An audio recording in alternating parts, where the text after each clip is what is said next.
Hi everyone, it's Mike here. It's been a while since I've done a dictionary art journal page, but as it's the last day of October, All Hallows Eve, I'm going to do a Halloween themed dictionary art journal page, and I have filmed the process. So that's what I'm about to play for you in a second. But before I do that, I also promised a little bit of a giveaway. Now, I've already got one giveaway that I'm sorting out now, but this is an extra bonus one. So I have a spare Little Oxford Dictionary. Now this one is only about 4 inches by about 5 inches by about 1.5 inches deep. There's no illustrations in it, it is just pure words. And the paper is quite sturdy and quite nice to work on. And so I'm going to be giving this one away. So all you have to do to enter the giveaway is leave me a comment and give me a thumbs up. So give me a thumbs up and leave me a comment, and I will do a random comment generator and pick a lucky winner for this little mini Little Oxford Dictionary. Okay, that's it. So on with the video, have fun and have a great and safe Halloween. Bye for now.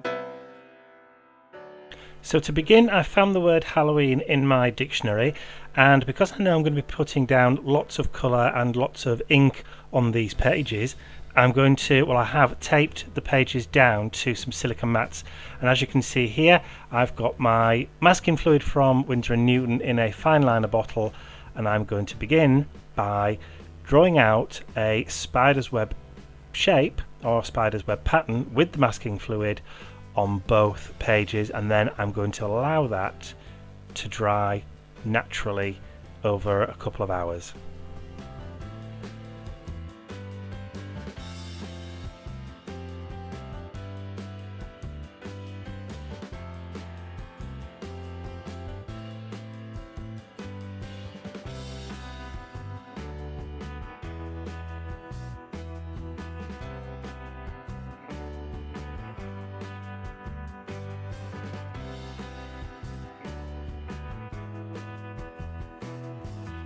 So I'm happy with the pattern, and now I'm going to leave that to dry for a good 2 or 3 hours before I even attempt to add any colour onto those pages.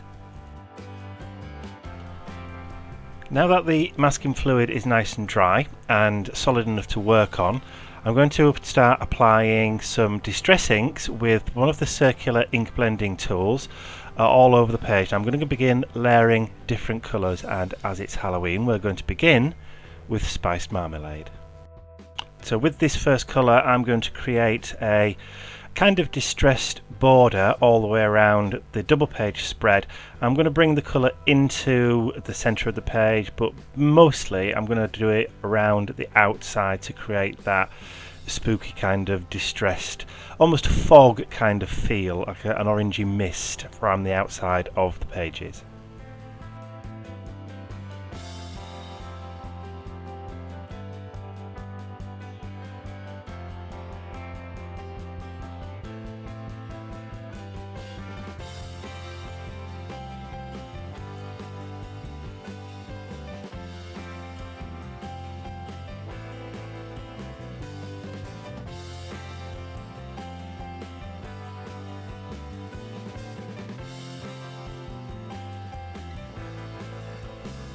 So I'm now very happy with that border of orange around the page, so I've gone ahead and taken a piece of vellum from my stash, and I've drawn and cut out the shape of a little cute ghost.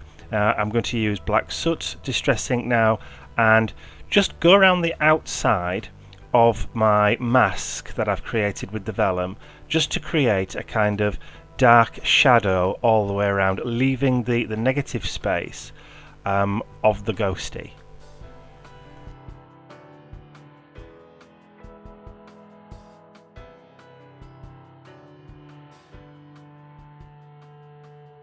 So now to start blending out the dark areas around the ghost and into the page, I'm bringing back in that spiced marmalade, and I'm now just going to start softening that dark shadow by adding some more of the orange colour just around the edges, just to kind of blend it a little bit more. Next up is some Halloween purple, and I'm using Seedless Preserves, but you could also use Dusty Concord. This is just as good and will still give you the same effect. It's just a different shade or a different tone of a purple. Purple? Isn't purple the colour of hiccups? So as before, I'm just going around the page randomly, just blending in that purple colour into the orange. Now I'm not too worried if it blends and makes a kind of muddy colour, because you can still see the purple showing through, and it just adds to that kind of murky Halloween feel.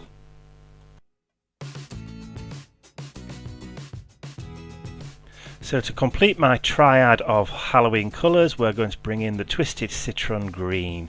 So this is a limey type green and works really well with these other two colours to give that true, authentic Halloween colour scheme.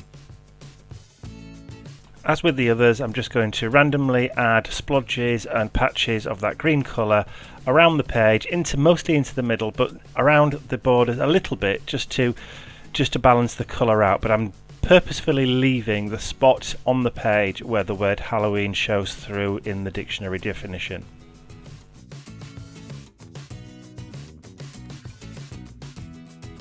I'm happy with the colour balance, I'm happy with the amount of orange and purple and green in there, so now it's the fun bit, it's time to remove the masking fluid.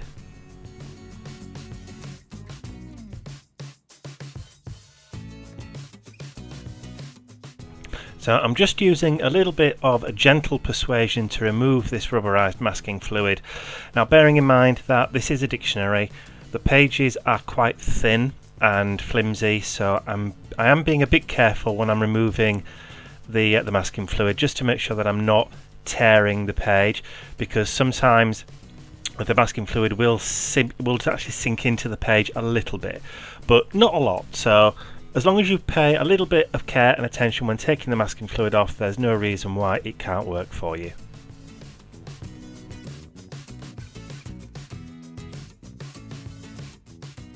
So that's the majority of the masking fluid removed off the page. All I'm doing now is just going around with my fingers just to make sure that I haven't missed any spots, just giving the page a light rub just to make sure that any little areas that I may have missed have been taken off. So now out comes my food ball. This is the 1.5, and all I'm going to do is just to go around the page, just adding in some of that detail now where it may have been lost a bit earlier. I've just coloured in the ghost's eyes because some of the masking fluid was actually across one of the eyes, and I'm just adding a piece of masking tape now over the top of the word Halloween, and then bringing back in the black soot and just blending some of that colour over the top of that masking tape to create a frame around the word Halloween. So that's going to create my focal point for my dictionary word and the definition. So this is the Crafters Workshop stencil Harlequin, and I think the Harlequin pattern is perfect for a Halloween themed page. So again, using that black soot, I'm just going to add some of that stenciling or add some of the ink through the stencil just around the page, just to give it that nice kind of Halloweeny feel.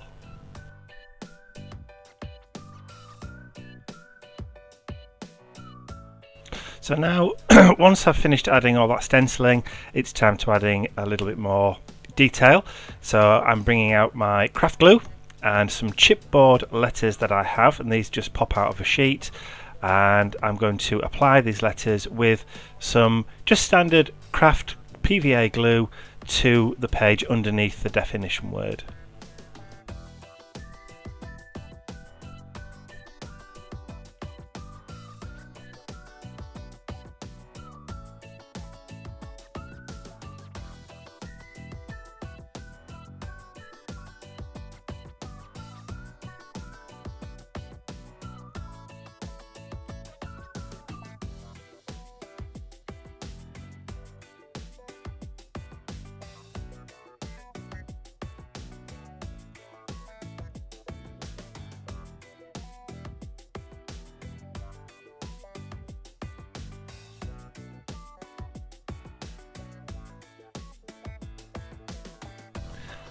Now those letters are in place and I'm happy with the placement. Because the paper is quite thin, the glue does grab quite quickly. I'm now able to bring that foosball pen back out and put my finishing touches, which are my detail scribbly lines with the foosball pen, all the way around the page.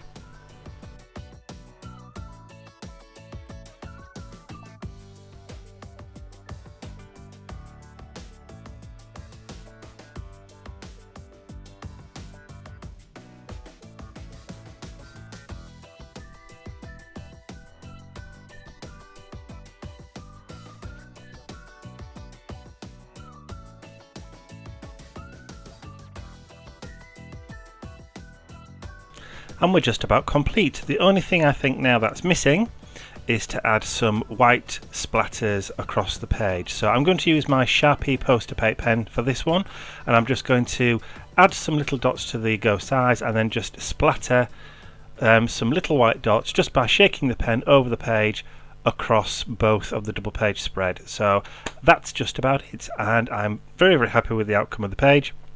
And as you can see, I've already taken off the masking tape and the silicone mats from behind, so we're just about done. So I hope you've enjoyed that, and if you have, please give it a thumbs up, and if you haven't subscribed to my YouTube channel already, you can do so by clicking the button at the end of the video. Once again, thanks for watching, and I'll see you again real soon.